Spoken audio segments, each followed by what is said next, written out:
आणि वडिलांच्या सोबत पंढरपूरला जनाबाई महाराज गेल्याच्या नंतर पंढरीश परमात्म्याचं फक्त एकदाच रूप बघितलं. राजस सुकुमार मदनाचा पुतळा, रवी शशी कळा लोपलिया, कस्तुरी मळवट चंदनाची उटी, रुळे माळ कंठी वैजयंती. जनाबाई महाराज पंढरीश परमात्म्याचं दर्शन घेत असताना एवढ्या मोहित झाल्या की त्यांनी निर्णय घेतला, आता मात्र गावाकडे जायचं नाही. अहो जनाबाई महाराजांचं सोडून द्या, तुम्ही सुद्धा पंढरपुरामध्ये गेलात का नाही?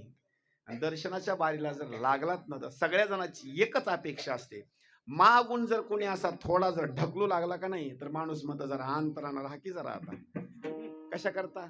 एरवी माणसं कुठेही गडबड करतील पण देव दर्शनाला गडबड अजिबात करतात. आणि माणसाला समाधान कधी वाटतं माहिती का? तिथल्या पुजाऱ्यानं वगैरे असं म्हणावं की थोडं सावकाश दर्शन घ्या बरं का, पण असं म्हणे चला बोला. माणसाला असं वाटतंय लांबून गेलेल्या माणसाला त्यानं निवांत दर्शन घ्यावं, पण ती काही नीट बोलत नाहीत, काही नाही, ढकलाढकलीच करतात. तुम्हाला म्हणून सांगतो बरं का, दुसऱ्याला सांगू नका. हा लक्ष करा. दर्शन जर चांगलं घ्यायचं असेल, महिला मंडळी पुरुष मंडळी चांगलं आहे का बरं का, तुम्हाला म्हणून सांगायला कुणाला सांगू नका. पंढरीश परमात्म्याचं दर्शन घेण्याकरता गेलो का नाही, फक्त माझा मंत्र फक्त लक्षात ठेवायचा. पुरुष मंडळींनी फुल असेल, तुळशीची माळ असेल किंवा आपला असं घेतो ना मंजुळा वगैरे असं, तर ते हातामध्ये नाही घ्यायचं. ते काय करायचं, असं खिशात घालायचं. कुणा पुरुष मंडळी असं खिशामध्ये, हा तुम्ही दम करा, असं खिशामध्ये. पुरुष मंडळी असं खिशामध्ये घालायचं. आणि महिला मंडळीने काय करायचं माहिती का, बारक्या बारक्या परस असतात, काहीच नसतं बरं का, मी एवढं फिरायलोय काही नाही त्या पर्स मध्ये बरं का, काहीच नसतं, काहीच नाही, दुसरं काहीच नाही. कुठे बी गेलं की काय, पण ती पर्स त्याच्यामध्ये सांगतो, दुसरं काहीच ठेवायचं नाही. काय ठेवायचं माहिती का, दर्शनाला लागलं का नाही, हे देवाला घेतलं का नाही, सगळं सगळं पर्स मध्ये ठेवायचं. असं दर्शनाच्या बारीला लागलं, असं जसे जसे भगवंत जवळ येतील आणि देवाच्या जवळ गेलो का नाही आपण, पुरुष मंडळीने खिशामध्ये असा हात घालायचा. पुजाऱ्याला काय वाटतं खरं सांगा बरं? हा हा हा हा कळालं बरं का तुम्हाला, कळालं. आणि महिला मंडळीने हळूच अशी पर्सची चेन काढायची. त्याला काय वाटतं, वा वा बाई भाविक दिसते बरं का, आता 500ची नोट टाकणार. आता पद्धतशीर आपलं देवाच्या चरणावर ठेवायचं, दर्शन व्यवस्थित घ्यायचं आणि पूजाला सांगायचं आता चलतो बरं का. आता हा दर्शनाचा असणारा तो महिमा आहे महाराज. एकदा जर त्यानं दर्शन जर असं घेतलं का नाही, बाहेर आल्याच्या नंतर समाधान वाटलं बरं का, असं समाधान वाटलं, आता बस एकदम छान वाटलं. आता बस कशामुळे माहिती का, समाधानाची भूमिका जर काय असेल तर पंढरीश परमात्म्याचा चेहरा जरी नुसता बघितला तर माणसाला असा आनंद होतो. त्याचं कारण एक आहे, काही चेहरे असे आहेत की कालांतरानं चेहऱ्याकडे बघूच वाटत नाही. आता लक्ष देऊन ऐका बरं का, कामाचं आहे आपले. हा, काही चेहरे असे आहेत की कालांतरानं त्या चेहऱ्याकडे बघूच वाटत नाही. याला सुरुवातीचा दृष्टांत देतो. कसा, एखादा मुलगा जर मुलगी बघण्याकरता जर गेला तर नवरी कशी असते माझ्याकडे बघा बरं का, आणि हे असं बघत आहे. लग्न जमलं, लग्न झालं, त्याला असं वाटतं की काय आनंद आहे, स्वर्गच आहे, असं सारखं असणार. 1 वर्षाच्या नंतर, 2 वर्षाच्या नंतर, कालांतरानं त्याला जर वाटलं चेहरा बघायचा आहे का, ते म्हणते चेहराच बघू वाटना. काही तर गिराईक माझ्याकडे असे आहेत का नाही, फोन लावून विचारते सप्ताह कुठं आहे, आता सप्ताह. मी म्हणलं घराकडे जायचं, तोंडच बघू वाटत नाही म्हणलं. आता अरे बाबा, ह्याची भूमिका अशी आहे, कालांतरानं तो चेहरा असा आहे का नाही, तो चेहऱ्यामध्ये प्रेम मात्र वाटत नाही. पण माझ्या पंढरीश परमात्म्याचा चेहरा असा आहे, युगे 28 विटेवरी उभा, वामांगी रखुमाई दिशे दिव्य शोभा. पंढरीश परमात्म्याचा चेहरा बघण्याकरता लोक पायाच्या दर्शनाला जर जास्त गर्दी असेल तर वारकरी म्हणतात फक्त मुखदर्शन घेऊ. कशा करता, नुसता चेहरा जरी देवाचा बघितला तरी माणसाला असणारा समाधान वाटते. याला प्रमाण आहे का, नुसतं मुखदर्शन जरी घेतलं ना तर किती माणसाला सुख मिळतं आणि किती पातक जळतात, त्याचं प्रमाण आहे का काकडा.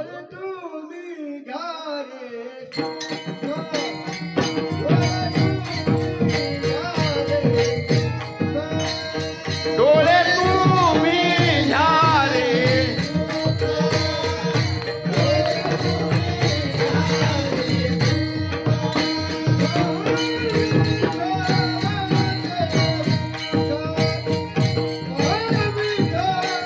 डोळे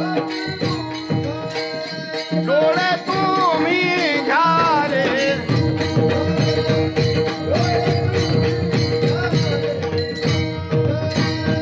डोळे तुम्ही घ्या रे सुख,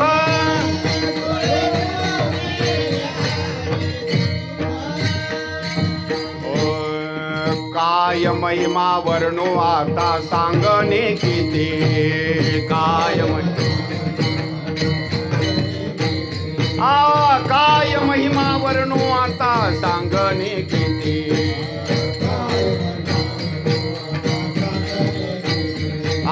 कोटी ब्रह्म हत्या मुख पाहता जाती,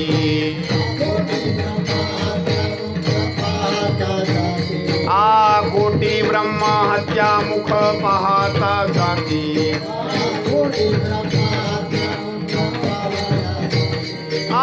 ओवाळू आरती माझ्या पंढरीनाथा, ओवाळू आरती माझ्या पंढरीनाथा,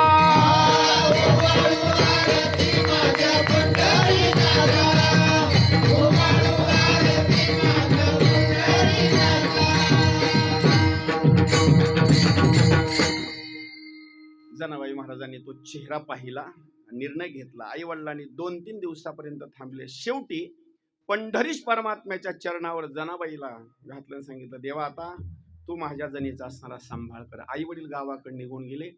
नामदेव महाराज तिथं आले. नामदेव महाराजांनी प्रश्न विचारला, बाळ तुझं नाव काय? तिने सांगण्याकरता सुरुवात केली. तुझे आई वडील? माय जगन्नाथ, बाप जगन्नाथ, अनाथाचा नाथ जनार्दन. नामदेव महाराजाला असं वाटलं मुलगी अनाथच आहे काही.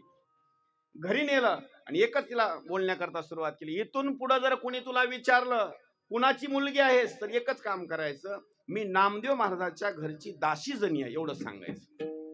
तिथून पुढल्या कालावधीमध्ये प्रत्येक कामामध्ये मदत करण्याकरता देवानं यायचं. आणि देव किती तल्लीन व्हायचा ते ऐका बरं का. देव किती तल्लीन होतो एखाद्या भक्तीच्या पुढे याचं एक वर्णन सांगितलेलं आहे.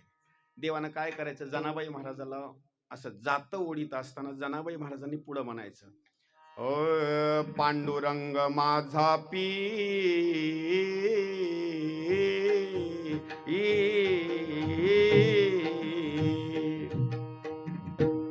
काही लोक म्हणतील मला एवढं का लांब व्हायला, कारण मी जात्यावरचे गाणे ऐकलेत म्हणून सांगले बरं का. एवढ्याच लांबणीचं असतं ती, काय असं मध्ये कट होत नाही बरं का. असं पांडुरंग माझा पिता,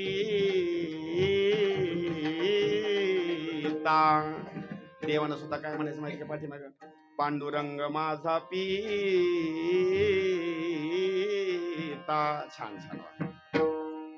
आणि पुन्हा जनाबाई महाराजांनी म्हणण्याकरता सुरुवात करायचं, रखुमाई माझी माता.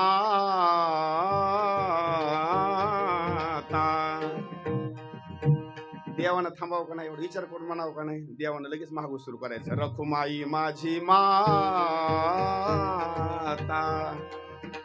जनाबाई महाराजांनी सांगायचं, पहिला अगोदर त्या खुंटा तू पकडला का नाही, हात सोडा अगोदर.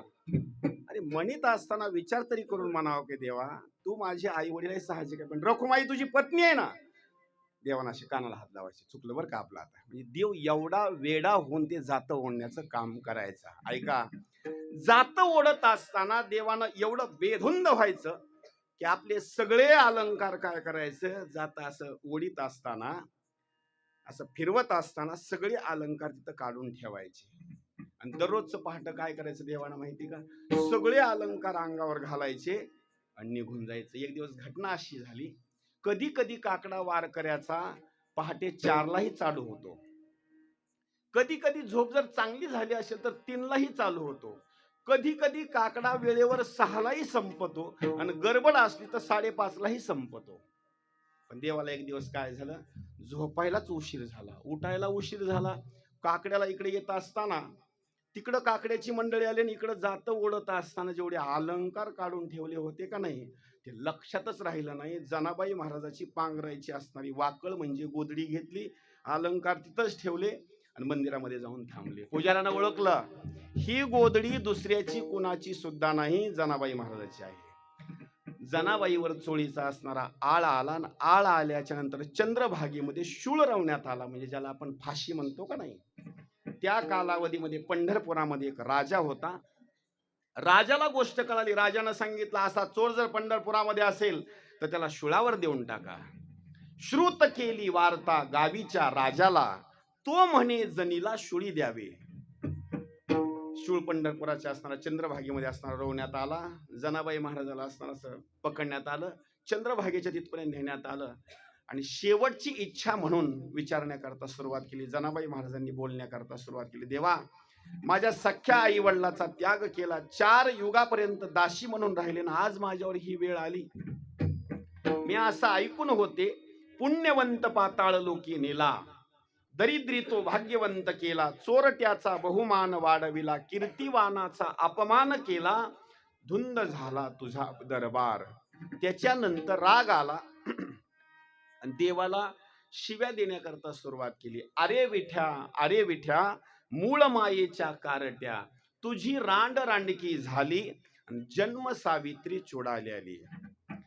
देवाला गुणच आला बरं का शिव्या दिल्याच्या नंतर. शिव्या दिल्याच्या नंतर देवानं काय केलं, तेवढ्या शुळाचं असणारं पाणी केलं. मग मात्र सगळ्या लोकांना समजलं की ही असणारी मुलगी साधारण नाही, संत श्रेष्ठ जनाबाई महाराज आहे. देवाला बोलत असताना, अभंग सांगत असताना प्रत्येक स्वरूपामध्ये जनाबाई महाराजांना अभंग सांगितलेले आहेत आणि लिहित असताना पंढरीश परमात्म्यानं अभंग जनाबाई महाराजांचे लिहिलेले आहेत. किती महिमा असेल विचार करा बरं का. इतर संत आहेत, देवाचं वर्णन करणारी अभंग संतांना देवाची लिहिली, पण जनाबाई महाराजांचे अभंग दुसरं तिसरं कुणीच लिहिली नाहीत. विटेवरच्या परब्रह्मानं जनाबाई महाराजांनी अभंग सांगावे आणि देवानं असणारी अभंग लिहावे. एवढा जनाबाई महाराजांचा महिमा, त्यांचा असणारा गाथा आणि त्यांच्या गाथ्यामधल्या पहिल्या क्रमांकाचा असणारा आजचा सेवेकरिता घेतलेला अभंग जनाबाई महाराज वर्णन करतात. ज्यांनी विठोबाची कीर्ती गायली त्याचे पातक जळून जातात. अभंगाचं पहिलं चरण.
सर्व सुखाचा घर,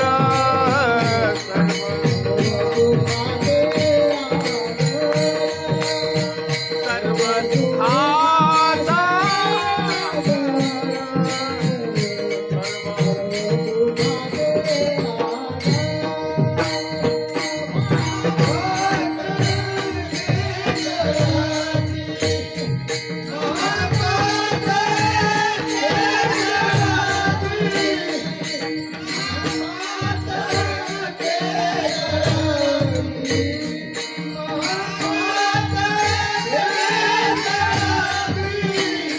सर्व सुखाचा घर, सर्व सुखाचा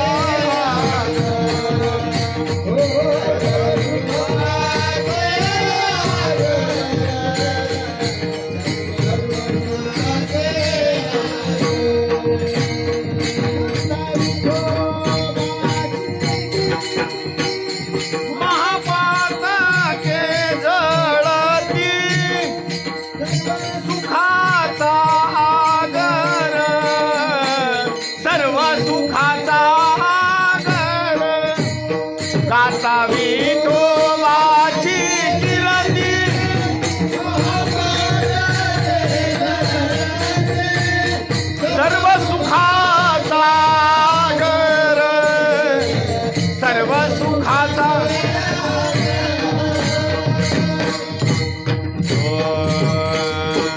बारकुमाई